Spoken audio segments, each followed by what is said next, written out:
Bapa yang di surga, Bapa yang maha baik, yang berkenan di dalam kasih dan kemurahan, sehingga kami boleh ada sebagaimana ada Kamu. Anugerah-Mu melimpah di dalam setiap hidup kami. Saat ini kami sungguh bersyukur bahwa di dalam kesetiaan-Mu Engkau kembali mengumpulkan kami ada di rumah-Mu yang kudus, untuk kami boleh datang menyembah memuliakan nama-Mu. Dan lebih dari itu kami juga datang untuk menikmati berkat rohani, berkat firman-Mu yang hidup, yang menguatkan dan meneguhkan kami, sehingga di tengah-tengah kehidupan kami di dalam dunia yang berubah ini, dunia yang sementara ini, tapi kami tetap bernilai, kami tetap hidup sesuai dengan dasar, dengan kebenaran daripada firman yang hidup. Terima kasih Tuhan, bersabda berbicara kepada kami anak-anak-Mu, karena kami telah siap untuk mendengarnya. Demi nama Kristus Yesus kami berdoa dan kami percaya. Amin. Silakan duduk Bapak Ibu. Shalom. Puji Tuhan, saudara-saudara. Hari ini kita sangat diberkati untuk tidak kebetulan Bapak Pendeta Edi saya memberkati kita dengan pujian yang indah. Memang beliau sudah beberapa kali bertemu di Singaraja juga waktu PGLI ya, kita ada di sana, mungkin karena jarang ketemu, tetapi hari ini boleh memberkati kita dengan pujian, dan lain kali Pak sudah bisa memberkati kami dengan firman. Ya, terima kasih saudara-saudara. Mari kita membuka firman Tuhan kita hari ini di dalam Matius pasal 16. Matius pasal 16 ayatnya yang ke-13 sampai dengan ayat yang ke-20. Dan kemudian nanti kita akan baca bagian yang kedua, 1 Korintus pasal 3 ayat 11.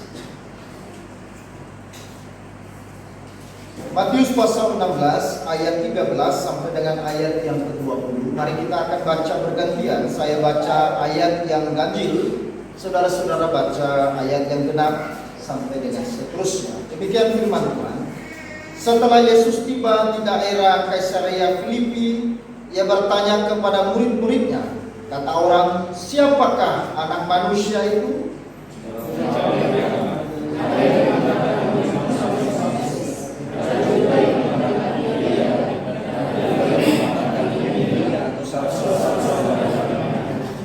Lalu Yesus bertanya kepada mereka, tetapi apa katamu? Siapakah aku ini?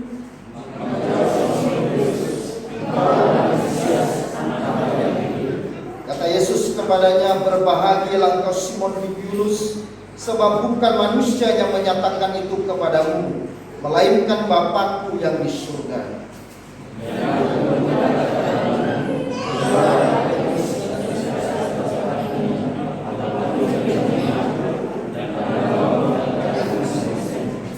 Kepadamu akan kuberikan kunci kerajaan surga.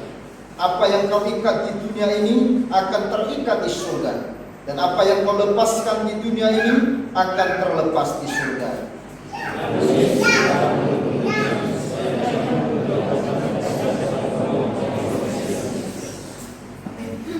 Berbahagialah kita saudara-saudara sekalian yang sudah membaca firman Tuhan pada saat ini, dan Yesus berkata, berbahagialah mereka yang percaya dan melakukan firman Tuhan. Saudara-saudara yang dikasihi Tuhan, peristiwa ini terjadi pada momen yang sangat krusial, di mana Yesus sedang dalam perjalanan menuju Yerusalem untuk melenggenapi rencana dari Allah Tritunggal bagi keselamatan manusia yang berdosa. Dan di dalam menggenapi rencana itu, dia harus rela untuk menyerahkan dirinya menjadi korban bagi manusia yang berdosa, disiksa, dihina, bahkan pada akhirnya dia harus mati di atas kayu salib. Di tengah situasi ini, Yesus ingin memastikan bahwa murid-muridnya yang selama ini bersama-sama dengan dia, dan juga orang banyak yang selama ini datang berbondong-bondong mengikuti Yesus, kemana Yesus pergi, di situ banyak orang datang, bahkan termasuk para ahli Taurat dan Farisi. Tetapi pada kesempatan ini adalah satu kesempatan yang begitu khusus. Dia berbicara khusus kepada murid-muridnya karena waktu itu orang-orang banyak tidak ada di sana. Dan sebelum Yesus menuju ke Yerusalem, yang nantinya dia ditangkap dan kemudian disalibkan di Yerusalem, maka Yesus memastikan bahwa murid-murid yang mengikuti dia, murid-murid yang bersama-sama dengan dia selama ini, adalah murid yang betul-betul mengenal dia.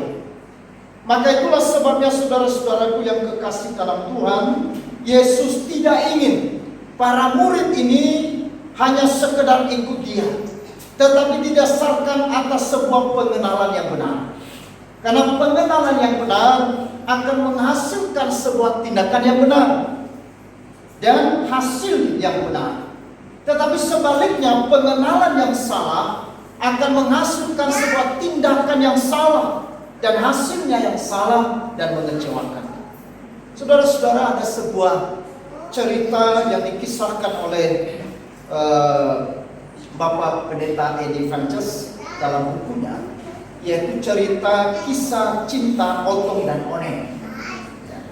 Nah, Otong ini saudara-saudara seorang pria yang tampan dan ganteng. Ia naksir dengan si Oneng yang sangat cantik jelita. Dan Oneng ini saudara-saudara seorang wanita yang tercantik di dalam kota itu.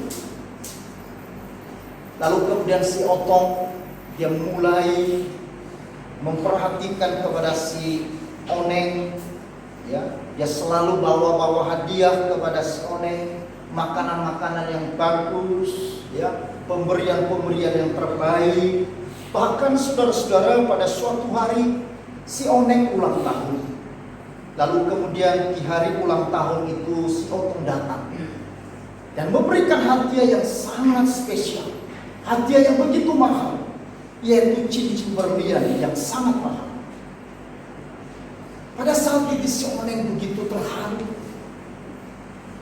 Ternyata seorang pria yang tampan dan ganteng ini tidak hanya tampan dan ganteng, tetapi dia punya hati yang begitu perhatian. Bahkan dia melihat si Otong ini pria yang merupakan idaman dari semua wanita. Maka si Oneng dia mulai merasa bangga sekali, boleh ditaksir, boleh dicintai oleh si Otong. Tetapi itu disimpan di dalam hatinya. Lalu kemudian saudara-saudara, tidak hanya itu, hari-hari berikutnya berlanjut, si Otong selalu ada di samping si Oneng. Tak kala si Oneng merasa sedih, maka si Otong datang memberikan perhatian, memberikan penghiburan, kekuatan kepada si Oneng. Pada saat si Oneng lagi senang, si Otong datang, juga menawarkan dirinya untuk mengajak jalan-jalan, piknik, bertamasya dan sebagainya. Saudara-saudara, singkat cerita bahwa apapun yang diminta, apapun yang dimaui oleh si Oneng, si Otong pasti memberikan. Maka 1 bulan setelah itu saudara-saudara, si Otong datang dengan dia bawa keluarga ke rumah si Oneng.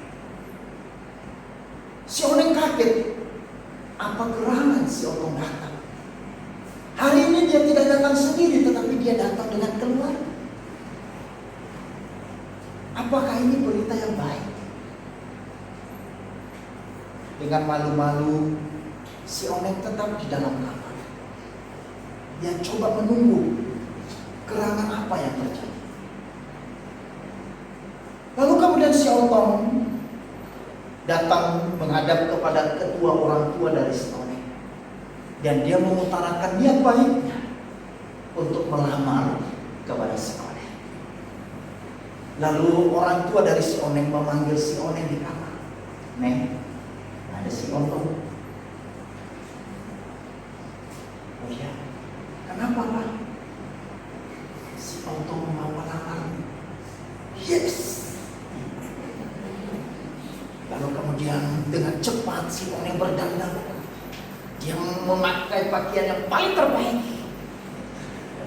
Dia pakai parfum yang paling harum. Dia pakai juga saudara cincin berlian yang pernah diberikan oleh si Oneng.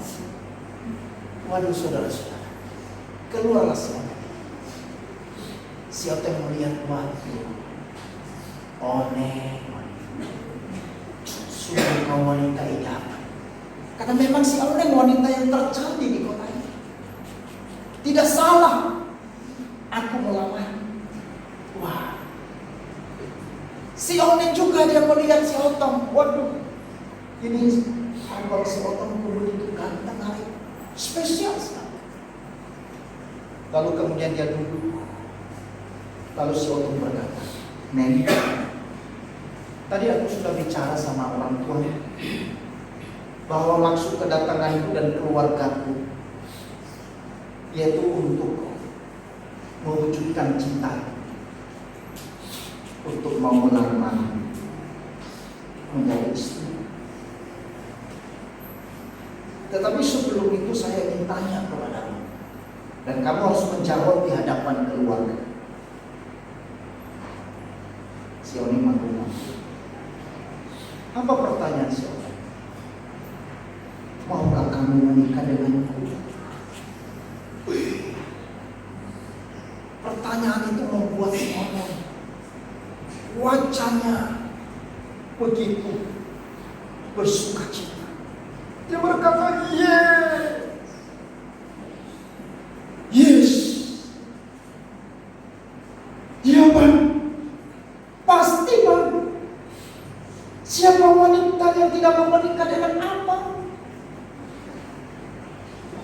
Waduh. Akhirnya lamaran terjadi pada malam. Lalu kemudian saudara-saudara, mereka mulai mempersiapkan pernikahan mereka. Si Otong dan si Oneng bersama dengan keluarga, mereka mencari gaun pengantin yang bagus. Mereka juga mencari tempat resepsi gedung yang terbaik di dalam kota itu. Ya. Bahkan mereka mulai membagikan undangan-undangan kepada para tetamu mereka. Semua undangan sudah disebarkan. Persiapan dalam pernikahan sudah final. 2 hari sebelum pernikahan. 2 hari sebelum pernikahan. Segala sesuatu telah dipersiapkan. Undangan telah disebarluaskan. 2 hari si Oneng baru tahu kalau si Otong itu pekerjaan pembunuh bayaran. Dan bukan hanya itu, dia punya bisnis narkoba. Halo, Oneng-oneng, kalau saudara ada pada posisi si Oneng, saudara berbuat apa? Mau membatalkan atau mau melanjutkan pernikahan ini? Apa juga yang mungkin saudara lakukan bila saudara sebagai orang tua dari si Oneng? Waduh, ini sesuatu yang sangat menyakitkan. Tetapi saya tidak tahu cerita setelah itu. Namun kita dapat simpulkan dalam cerita ini, yang pertama, bahwa baik belum tentu benar. Baik belum tentu benar. Yang kedua, kenapa terjadi yang hal yang sangat fatal ini. Apa akarnya? Akar dari permasalahan ini adalah pengenalan yang salah. Setuju? Oneng mengenal Otong salah. Dia tidak memiliki pengenalan yang benar, yang baik kepada si Otong. Dia hanya melihat si Otong dari baiknya. Dia melihat si Otong dari perhatiannya. Dia melihat si Otong dari luarnya, dari tampannya, dari gantengnya, dari pemberiannya. Dia tidak melihat sejauh mana si Otong di hadapan Tuhan. Oneng-oneng yang ada di sini, hati-hati semua. Ya. Hati-hati.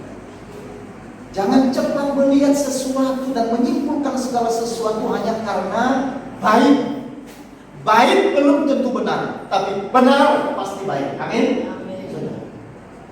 Baik belum tentu benar, tapi benar pasti.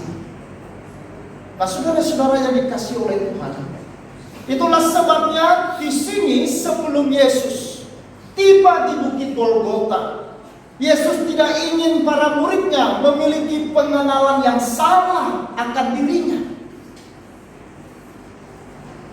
Sehingga di situ Yesus mulai mengajukan pertanyaan kepada para muridnya. Seperti apakah para murid mengenalku selama ini?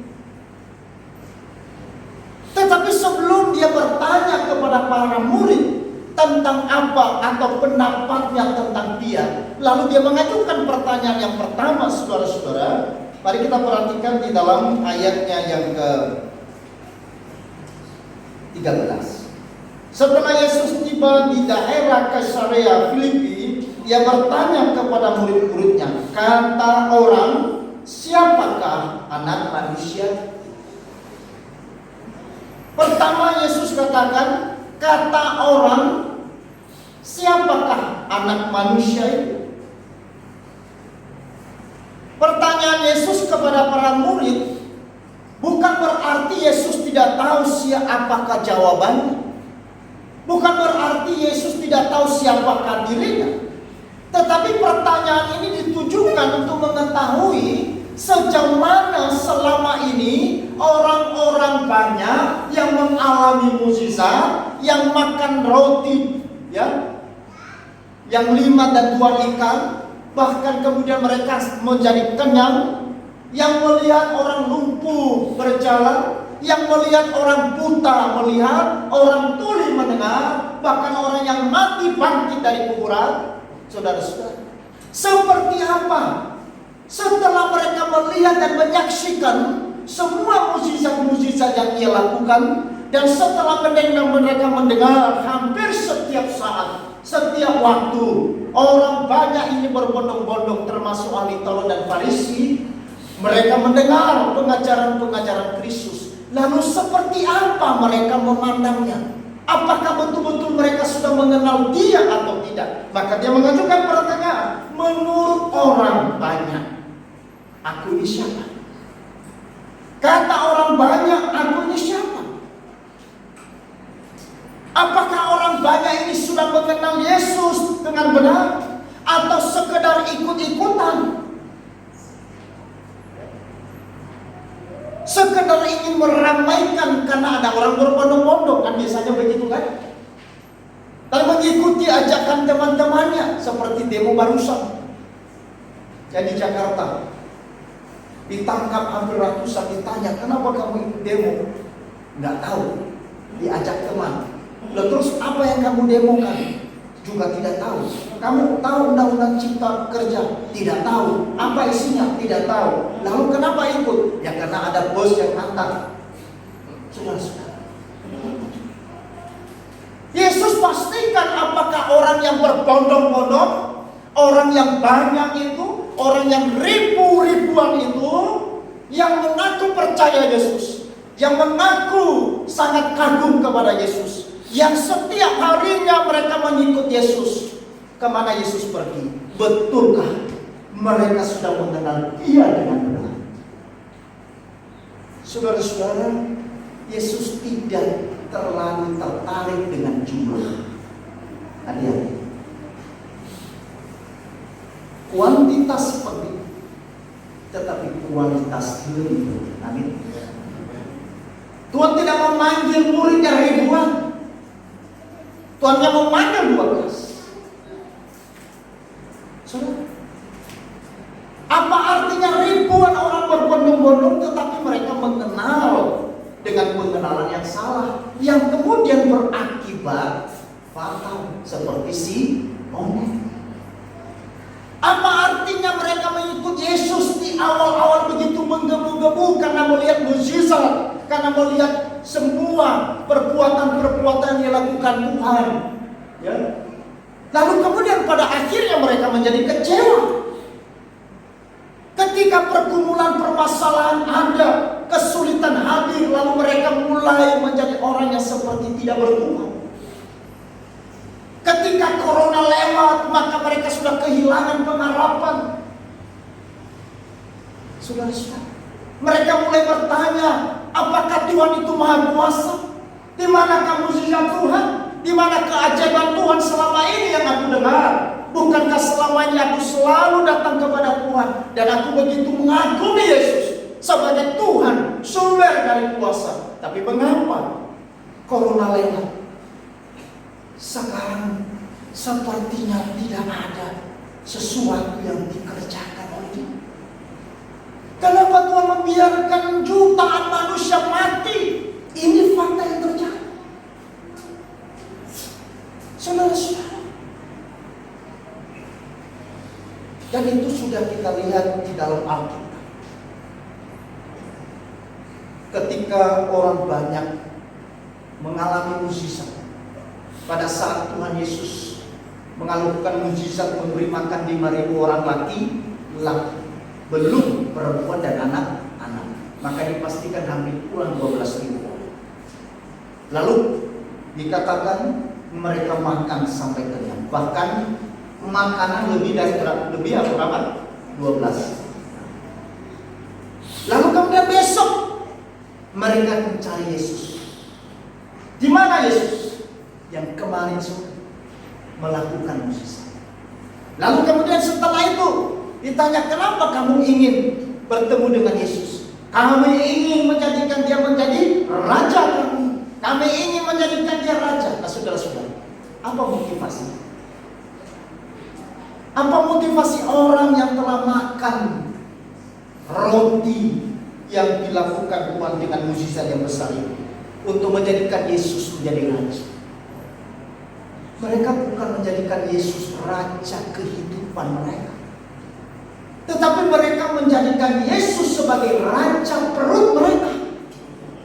Makanya Yesus berkata setelah itu, saudara-saudara, kamu mencari aku ke sini bukan karena kamu percaya, karena engkau melihat tanda-tanda yang aku sudah lakukan, tetapi karena engkau telah makan dengan kenyang. Banyak manusia di dunia ini, saudara-saudara, hanya mengikut Yesus dan menjadikan Yesus sebagai raja kebutuhan mereka, raja dunia yang bisa menyenangkan, yang bisa memuaskan, yang bisa mengikuti apa yang menjadi kehendak dan keinginan. Apakah itu yang disebut iman? Apakah itu yang disebut orang beriman? Saudara-saudara, sangat salah. Sering orang berkata orang beriman adalah orang yang hanya meyakini janji Tuhan. Allah kita adalah Allah yang besar. Allah kita adalah Allah penyembuh. Allah kita adalah Allah yang bisa melakukan mukjizat. Betul. Tetapi saudara-saudara, orang beriman itu kepada apa? Bukan hanya kepada janji, tetapi kepada perintah. Mengimani perintah Tuhan, bukan mengimani kepada janji Tuhan saja. Janji itu artinya kita menerima, tetapi perintah itu adalah reaksi kita. Amin. Saudara-saudara, Tuhan kita adalah Tuhan yang besar, yang bisa melakukan segala apapun. Tetapi bukan berarti kita memperalat dirinya untuk kemudian memuaskan apa yang menjadi maunya kita. Dia adalah Allah yang berdaulat. Dia adalah Allah yang berotoritas. Dia adalah raja di atas segala raja. Jangan salah menafsirkan pengertian raja di atas segala raja. Banyak orang saudara-saudara memakai kalimat ini lalu berkata, engkau anak raja, aku anak raja, kita semua anak raja. Apapun yang aku minta, semua harus disediakan karena aku anak raja. Saudara-saudara, siapa bilang? Siapa bilang? Saudara perhatikan, para murid-murid Yesus dipanggil. Mereka telah diistimewakan oleh Tuhan sampai seluruh hidup mereka. Mereka diberikan kemudahan-kemudahan, kelancaran, kenikmatan. Mereka diberikan semua yang mereka mau. Tidak. Apa yang justru mereka tidak inginkan itu yang terjadi. Dan melalui proses akhirnya justru seluruh para murid berkata, ini adalah anugerah. Kenapa? Karena mereka sudah mengenal Yesus dengan. Maka ketika Yesus bertanya, saudara-saudara, menurut orang siapakah aku? Lalu kemudian mereka berkata, engkau adalah Yohanes Pembaptis. Engkau adalah Elia. Engkau adalah Yeremia. Bahkan ada yang berkata engkau salah satu dari para nabi. Saudara lihat, ini pengakuan dari orang banyak. Pengakuan dari orang banyak kelihatannya masuk akal. Masuk akal. Karena mereka punya dasar. Dasarnya mereka menyebut Yesus Yohanes Pembaptis karena mereka melihat pekerjaan Yohanes Pembaptis, lalu kemudian mereka perbandingkan Yesus yang datang membawa berita pertobatan. Wah, dia mungkin Yohanes Pembaptis. Tetapi semua pengakuan ini adalah pengakuan yang dibangun di atas dasar yang salah. Pengakuan iman ini, pengakuan orang banyak ini adalah pengakuan yang dibangun di atas dasar yang salah. Karena dibangun di atas dasar yang salah, sehingga pun mereka bertindak dalam tindakan yang salah, dan hasil akhirnya pun juga salah. Dibuktikan bahwa ketika Yesus kemudian masuk ke Yerusalem, kemudian ditangkap, lalu kemudian disalibkan, di mana orang banyak? Di mana orang-orang banyak yang mengakui bahwa Yesus adalah Tuhan? Bahkan para murid pun meninggalkan dia. Apalagi orang banyak. Mereka sudah tidak lagi mendengar. Mengapa? Karena pengakuan iman mereka dibangun di atas dasar yang salah.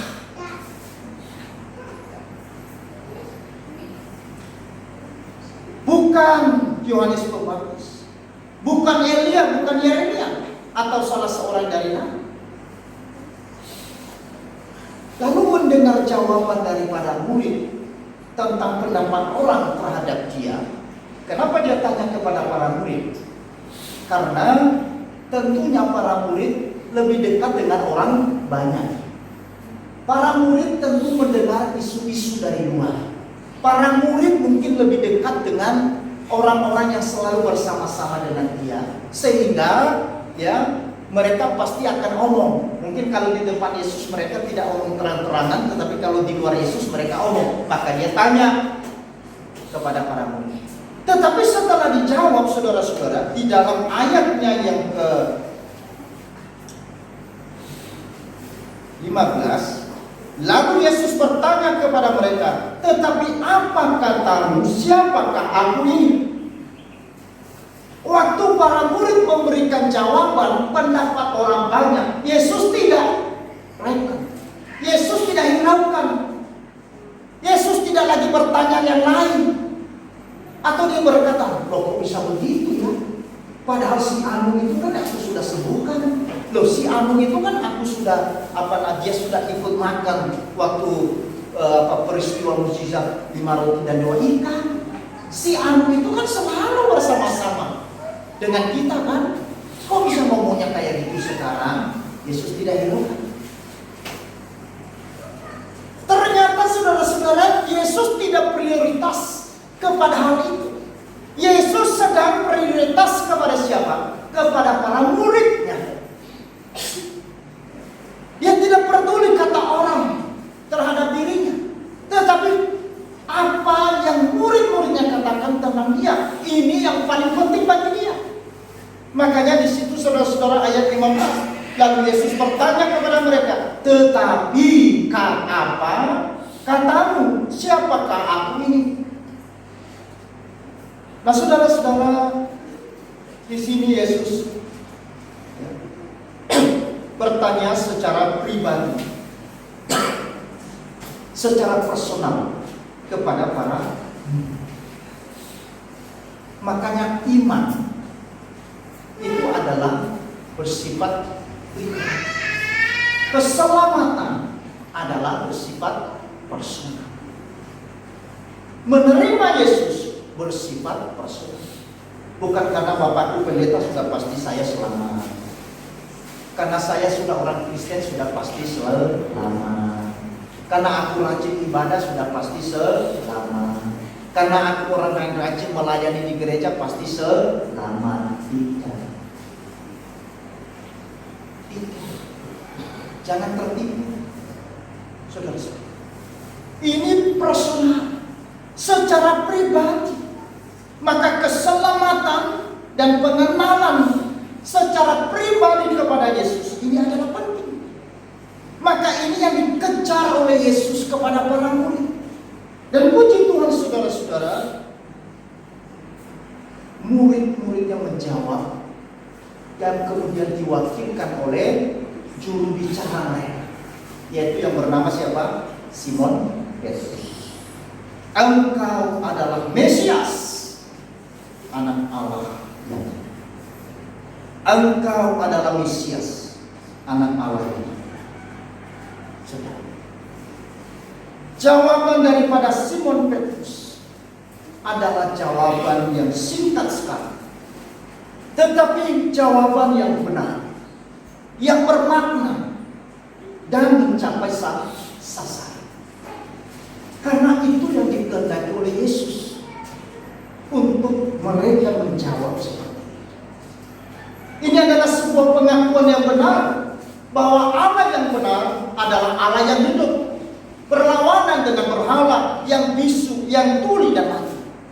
Maka Allah yang saudara dan saya miliki itu adalah Allah yang benar. Allah yang benar adalah Allah yang hidup. Allah yang hidup berarti berbicara tentang kekekalan, membawa kekekalan kepada manusia. Yesus diutus oleh Bapa untuk memberikan hidup kekal bagi setiap yang percaya. Saudara-saudara, mendengar jawaban dari Petrus, lalu ayat 17 Yesus katakan, berbahagialah engkau Simon bin Yunus. Saudara, perhatikan di sini bahwa kebahagiaan yang sejati dalam hidup seseorang manusia adalah kebahagiaan karena dapat mengenal siapakah Allah yang benar. Jadi sekarang lihat, kebahagiaan seperti apa menurut firman Tuhan. Kebahagiaan yang dikatakan Tuhan itu bahagia seperti apa? Manusia berpikir bahwa kebahagiaan ini karena punya uang banyak.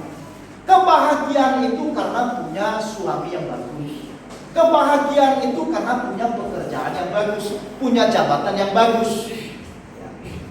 Mungkin tidak salah, tetapi tidak tepat, saudara-saudara. Karena kebahagiaan yang sejati adalah kebahagiaan karena saudara dan saya dapat mengenal siapakah Allah yang benar. Karena apa untungnya saudara memiliki segala sesuatu, tetapi kemudian Anda tidak mengenal Allah yang benar. Apa artinya engkau memiliki segala dunia ini, tetapi engkau tidak mengenal Allah yang benar? Karena engkau tidak mengenal Allah yang benar, Alkitab mengatakan engkau kehilangan nyawamu.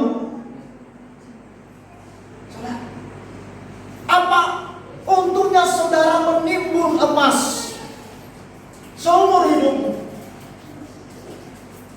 sehingga sebesar mimbar ini, lalu kemudian setelah mati pintu surga dibuka, saudara bawa emas itu dengan bangga sekali, memikulnya dengan semangat. Emas, kebanggaanku, mulai dari kecil aku sudah nabung sampai detik terakhir. Ini emas, puluhan kilo, puluhan miliar, mungkin ratusan miliar. Ya bawa dengan kereta, dengan harapan Tuhan memberikan respect. Wah, ini pekerja hebat.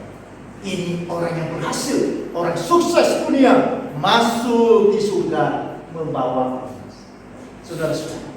Lalu kemudian tiba-tiba malaikat Tuhan membuka pintu surga. Loh, siapa itu? Malaikat, bolehkah saya masuk? Lalu malaikat berkata, kamu bawa apa ini? Lalu dia mulai bangga.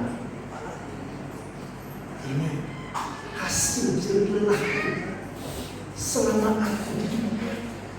Dari kecil aku sudah menjadi orang yang betul-betul menjaga, ya, supaya apa yang aku hasilkan bisa terjadi. Dan ini hasilnya. Oh ya, begitu dibuka pintu surga dia mau masuk, jam kaget.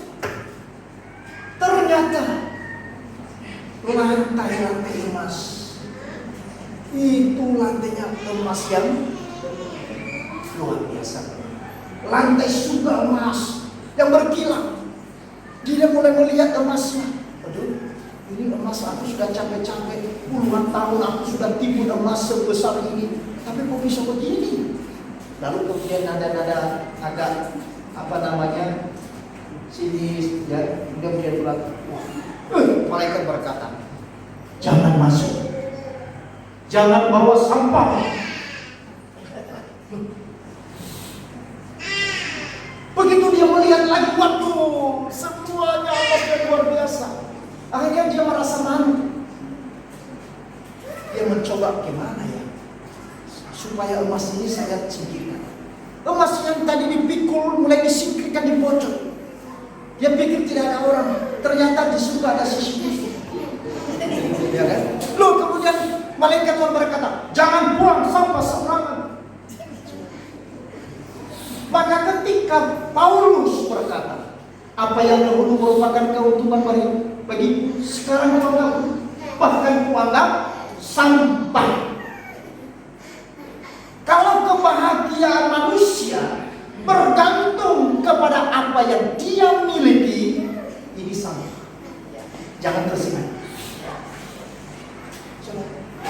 Kalau engkau mengandalkan hartamu, engkau mengandalkan powermu, kuasamu, kepintaranmu, kegantengan dan kecantikanmu, itu sirna. Karena itu semua fana. Fana itu sesuatu yang hilang. Jangan engkau berpikir hari ini engkau cantik sekali, 10 tahun lagi udah mulai kering. Waktu saya muda saya berpikir ganteng banget, ya kan? Tapi setelah 20 tahun bagaimana? Saya mulai sadar, wih, kok lama-lama rambutnya mulai habis, ya kan?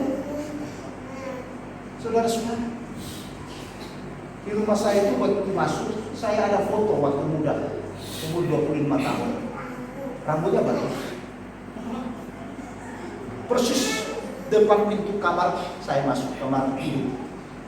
Tapi begitu di depan kamar tidur, begitu saya masuk ada kaca dia rias istri saya, langsung kelihatan wajah saya. Jadi waktu masuk tadi saya melihat foto saya waktu usia 25 tahun. Begitu masuk saya lihat foto saya yang sekarang.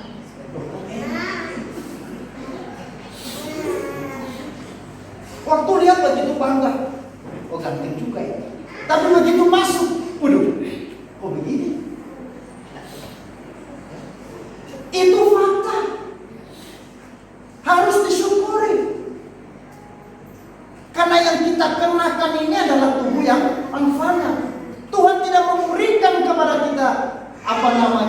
menjanjikan yang fana, tapi dia menjanjikan yang tidak fana. Saudara-saudara, maka seorang profesor dia berkata begini, kebahagiaan seorang manusia tidak ditentukan oleh apa yang ia miliki, tetapi siapakah yang ia miliki. Siapakah yang saudara miliki dalam hidup? Maka pertanyaan Yesus kepada murid-muridnya, siapakah aku ini menurut kamu? Itu artinya apakah para murid sudah memiliki Yesus dalam hidupnya? Atau hanya memiliki seperti apa yang dimiliki oleh orang banyak tadi? Jangan sampai para murid mereka hanya melihat Yesus, mengenal Yesus di luar, dan menjadikan Yesus sebagai raja yang hanya bisa memuaskan apa yang menjadi keinginan daging mereka, tetapi bukan menjadi raja hidup yang berdaulat, yang berotoritas, yang memerintah, yang menjadi tuan atas hidupnya. Maka kalau tadi saudara-saudara ada pujian itu, hidupku bukannya aku lagi, tetapi Kristus yang hidup di dalam aku. Saudara-saudara, itu artinya apa? Paulus berkata, hidupku sudah turun, akunya sudah saya tanggapkan, maka Kristus yang bertahta. Bertahta ini adalah berkuasa, memerintah. Nah, kalau Kristus yang bertahta, Kristus yang berdaulat, Kristus yang memerintah, maka saya hidup untuk siapa? Untuk pemerintah saya, untuk yang berkuasa terhadap hidup saya. Apa yang saya harus kerjakan harus selaras dengan Dia yang berkuasa atas hidup saya. Tidak bisa saya hidup menurut apa yang saya mau. Nah, ini masalah saudara-saudara. Maka mengenal Yesus bukan hanya sekedar mengenal dengan pengenalan yang salah, tetapi harus betul-betul mengenal Dia dengan benar. Sehingga di situ Yesus memberikan apresiasi kepada si Yohanes Petrus. Berbahagialah engkau Simon bin Yunus. Bukan karena kamu, tetapi karena Tuhan. Maka iman yang benar, iman yang sejati, itu bermula dari Tuhan. Amin. Maka kalau saudara dan saya boleh memiliki Yesus hari ini dan mengenal keselamatan sejati, itu bukan karena hebatnya saya dan saudara.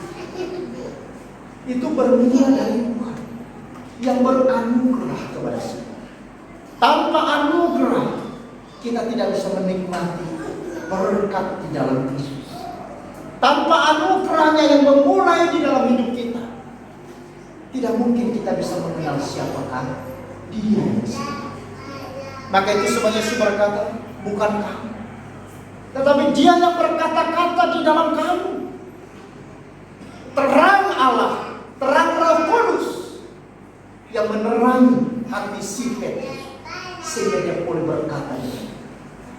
Nah, saudara-saudaraku yang terkasih dalam Tuhan, maka kemudian di dalam ayat ke-18 di situ dikatakan, dan aku pun berkata kepadamu, engkau adalah Petrus, dan di atas batu karang ini aku akan mendirikan jemaatku, dan alam maut tidak akan menguasai.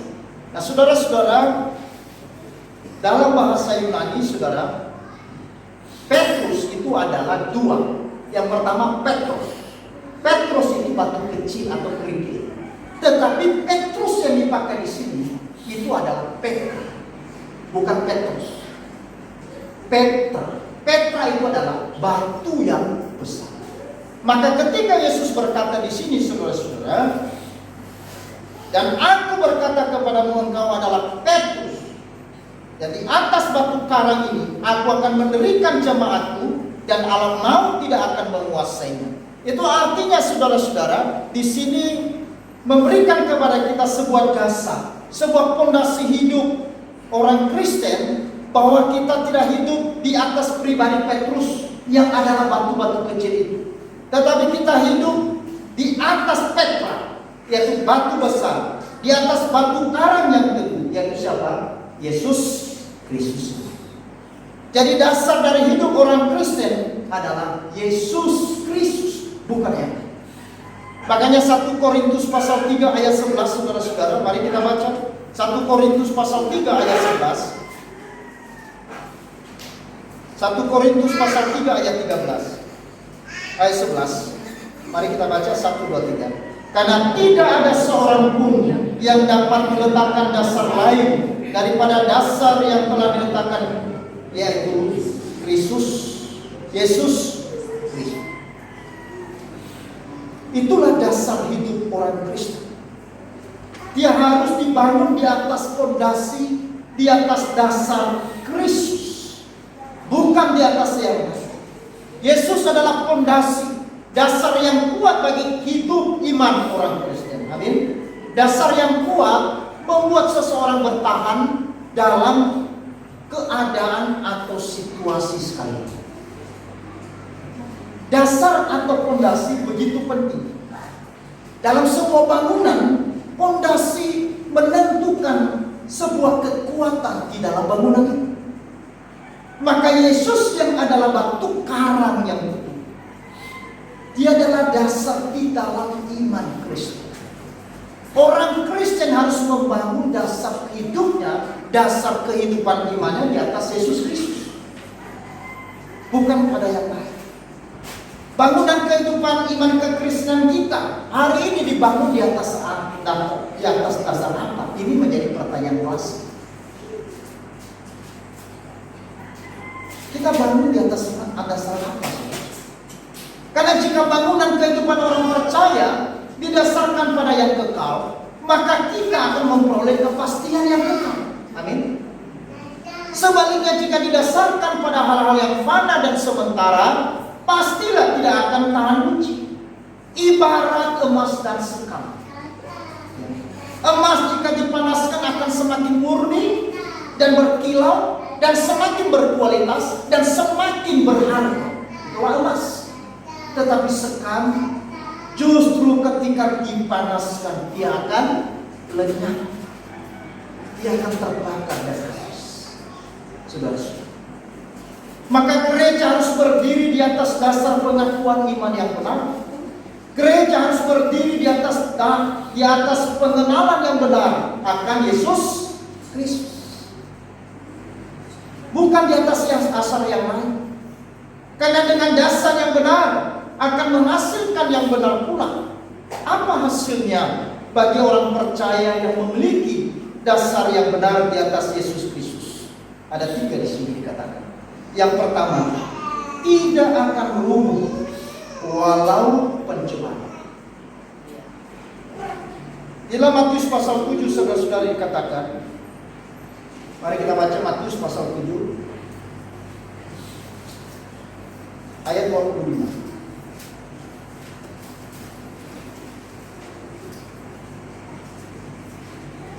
Kemudian turunlah hujan dan datanglah banjir, lalu angin melanda rumah itu, tetapi rumah itu tidak rubuh, sebab didirikan di atas batu. Corona boleh lewat, krisis boleh lewat, kesulitan boleh lewat, penganiayaan sekalipun boleh lewat dalam hidup saudara dan saya. Tetapi jikalau bangunan kehidupan kekristenan saudara dibangun di atas batu karang, di atas Yesus Kristus, semuanya boleh ada, semuanya boleh dapat. Tetapi kita akan tetap, saudara. Bukankah ini yang kita lihat di dalam kehidupan para murid? Sebelum mereka mengenal dengan benar siapakah Yesus, sebelum mereka mengerti apa yang dikerjakan oleh Yesus sebenarnya, maka waktu Yesus ditangkap, para murid bagaimana? Menjadi kecewa. Mereka putus asa. Mereka tutup pintu rumah. Mereka tidak mau keluar. Pengharapan mereka sudah hancur. Kenapa? Karena selama itu mereka mendasarkan iman mereka kepada dunia. Waktu itu kita tahu kan, para murid pernah bertengkar. Bertengkar soal apa? Bertengkar soal jabatan. Siapa yang terbesar di antara kita? Jikalau Yesus nanti menjadi raja, aku yang besar. Bahkan sampai seorang ibu ikut campur, ikut melobi Yesus. Yaitu siapa itu? Ibu Zebedeus. Datang, yang anaknya Yohanes dan Yakobus. Yesus, kalau engkau nanti jadi raja, biarlah Yohanes dan Yakobus jadi orang yang paling mendapatkan posisi di sebelah kanan dan di sebelah kiri. Jangan yang lain. Mereka menaruh pengharapan mereka kepada sesuatu apa yang dilihat di dalam dunia, kepada sebuah jabatan, kepada sebuah kekayaan, kepada sebuah materi di dunia ini. Ini yang menjadi harapan mereka. Bangunan iman mereka berdiri di atas dasar itu. Maka itu sebabnya seperti sekam. Bahkan pada waktu Yesus ditangkap, lalu kemudian mereka bagaimana? Mereka menjadi kecewa. Mereka lari. Mereka tidak mau keluar. Bahkan di antara mereka ada yang sempat menyangkal Yesus. Tetapi lihat setelah para murid mengenal siapakah Yesus, apakah tujuan Yesus, apa yang sebenarnya panggilan Yesus kepada mereka.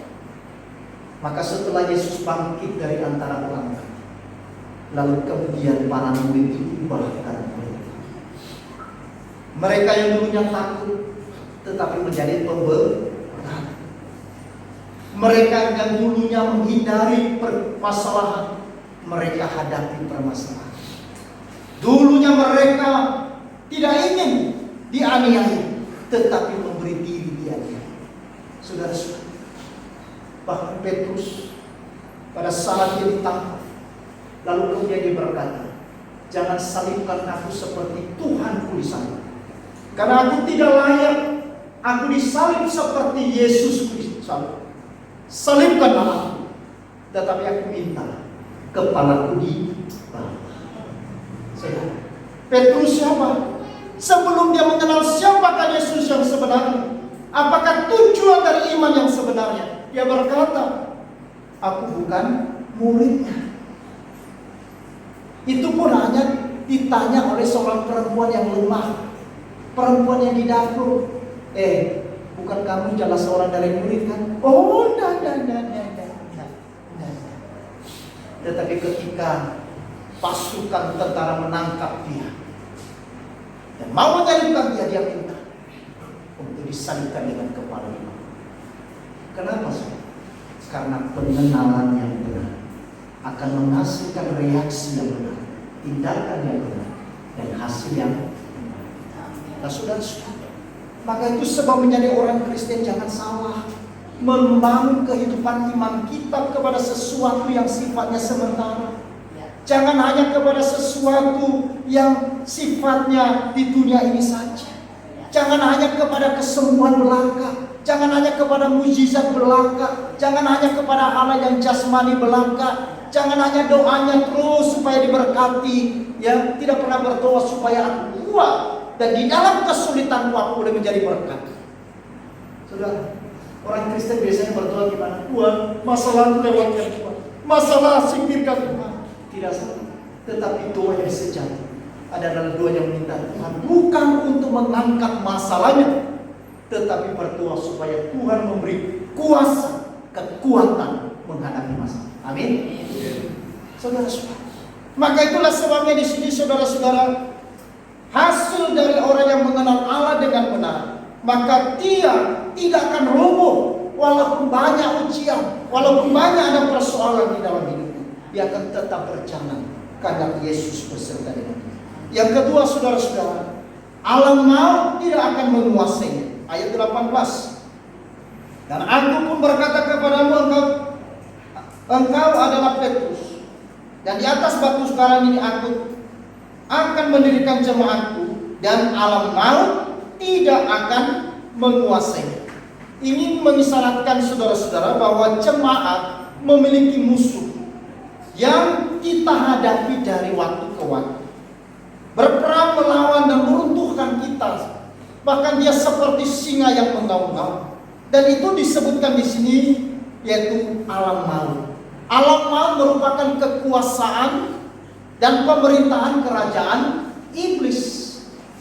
Tetapi Yesus sebagai dasar yang kokoh dari hidup kita berjanji untuk memelihara dan melindungi kita dari kuasa alam maut yang mencoba merampas kita dari genggaman tanah. Maut tidak lagi berkuasa bagi orang yang percaya. Maka itu sebenarnya Petrus berkata, itu bagiku adalah Kristus, mati adalah keuntungan. Tidak ada lagi kuasa maut yang bisa menaklukkan orang yang percaya dan yang meletakkan Kristus sebagai dasar di dalam hidupnya. Saudara-saudara, Yohanes 10 ayat 28 dengan tegas dia berkata, dan aku memberikan hidup kekal kepada mereka, dan mereka pasti tidak akan binasa sampai selama-lamanya, dan seorang pun tidak akan merebut mereka dari apa? Dari tangan. Ini adalah sebuah kepastian keselamatan bagi mereka yang membangun imannya di atas dasar yang kuat yaitu Yesus Kristus. Maka tidak ada kuasa apapun yang bisa memisahkan kita dari kasih itu. Amin. Itu yang dikatakan oleh Paulus. Apa yang dapat memisahkanmu dari kasih-Mu, Tuhan, sahabatku? Ya kan? Apakah itu ketelanjangan atau penderitaan? Apakah itu aniaya atau kelaparan? Tidak ada yang bisa memisahkan. Bukankah Paulus sebelum bertobat dan sebelum mengenal Yesus, dia berorientasi kepada hal-hal itu? Bukankah Paulus sebelum dia mengenal Yesus memiliki pengenalan akan Yesus? Dia adalah orang yang berorientasi kepada power dunia, kepada kuasa dunia, kepada popularitas, dan satu misinya untuk menganiaya orang-orang Kristen di Damsyik. Dimotivasi oleh apa? Satu tujuan. Nanti kalau berhasil, dia akan kembali ke Yerusalem dan akan disambut dengan sorak-sorai dan ditempatkan pada posisi yang tinggi. Saudara-saudara, tetapi setelah dia bertemu dengan Yesus, orientasi hidupnya diubah, arah hidupnya diubah, tujuan dari hidupnya diubah. Saudara-saudara, dia berkata bahwa penderitaan apapun tidak bisa dibandingkan dengan kemuliaan Allah yang akan dinyatakan. Maka percaya dari Allah, karena tidak ada kuasa apapun termasuk kuasa maut yang bisa merebut saudara dari tangan Tuhan. Asalkan hidup saudara, bangunan kehidupan iman saudara berdiri di atas dasar yang kuat, yaitu Yesus. Kemudian yang terakhir, apa yang hasil, apa yang diterima oleh orang yang percaya, yang meletakkan dasar imannya kepada pengenalan yang benar dan di atas Yesus Kristus. Di dalam ayat yang ke-19, kepadamu akan kuberikan kunci kerajaan surga. Apa yang kau ikat di dunia ini akan terikat di surga, dan apa yang kau lepaskan di dunia ini akan terlepas di surga. Mereka diberikan kuasa rohani. Kuasa yang diberikan di sini bukan kekuasaan negara atau dunia, tetapi kuasa untuk membuka pintu surga bagi manusia yang sedang di dalam kegelapan. Kita diberikan otoritas untuk menyampaikan berita Injil kepada mereka yang belum percaya. Kuasa itu yang diberikan, sehingga ketika kita berkata, jika engkau percaya kepada Yesus, engkau akan memiliki hidup kekal. Kita diberikan kuasa untuk menyampaikan berita itu.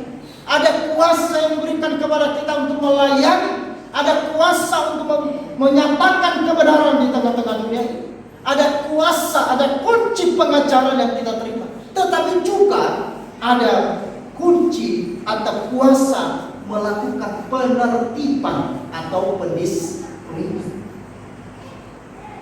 Maka gereja itu, saudara-saudara, itu adalah gereja yang bersaksi, gereja yang mengajar, dan gereja yang mendisiplin.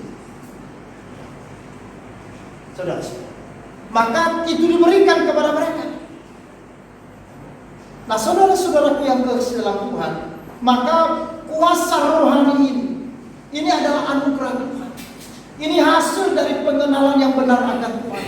Hasil karena kita berdiri di atas batu karang yang teguh. Nah, oleh karena itu biarlah kuasa rohani ini kemudian kita gunakan, kita pakai saudara, untuk menyatakan rahasia surgawi kepada dunia ini. Kita beritakan berita surga, berita Kristus yang mati bagi dosa-dosa mereka dan yang telah bangkit bagi pembenaran. Berita tentang Injil Kristus. Jangan mau digeser dengan berita-berita yang lain. Hari ini banyak pengajaran-pengajaran yang bergeser dari Injil Yesus. Injil sudah menjadi second point, tetapi urusan yang lain menjadi urusan pertama. Ini tidak boleh. Injil adalah mandat yang paling utama. Injil adalah inti dari firman. Maka orang Kristen diberikan kuasa rohani untuk menyatakan Kristus kepada kita. Amin. Menyatakan kebenaran kepada kita, sehingga melalui itu banyak orang boleh datang kepada kita. Nah, saudara-saudara, biarlah melalui firman Tuhan hari ini kita boleh tetap berdiri di atas dasar yang kuat.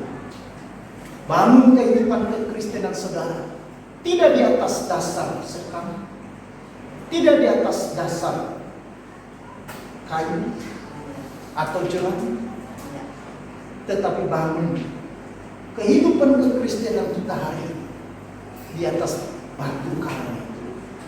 Karena hanya dengan demikian kita bisa kuat, kita bisa berdiri dengan kokoh meskipun kita dilanda oleh berbagai-bagai tantangan dan kesulitan.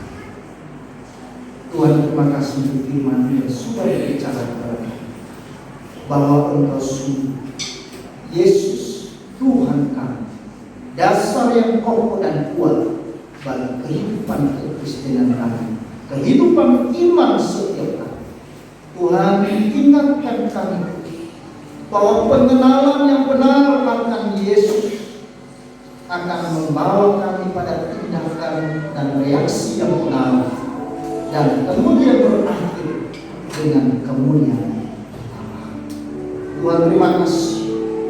Biarlah di tengah-tengah dunia yang berubah, dunia yang penuh dengan pergumulan dan persoalan di hari ini, kami boleh tetap berdiri dengan tegar, dengan kokoh, bukan di dalam kuasa dan kekuatan setiap kami, tetapi di dalam kuasa dan kekuatan Yesus. Terima kasih Tuhan.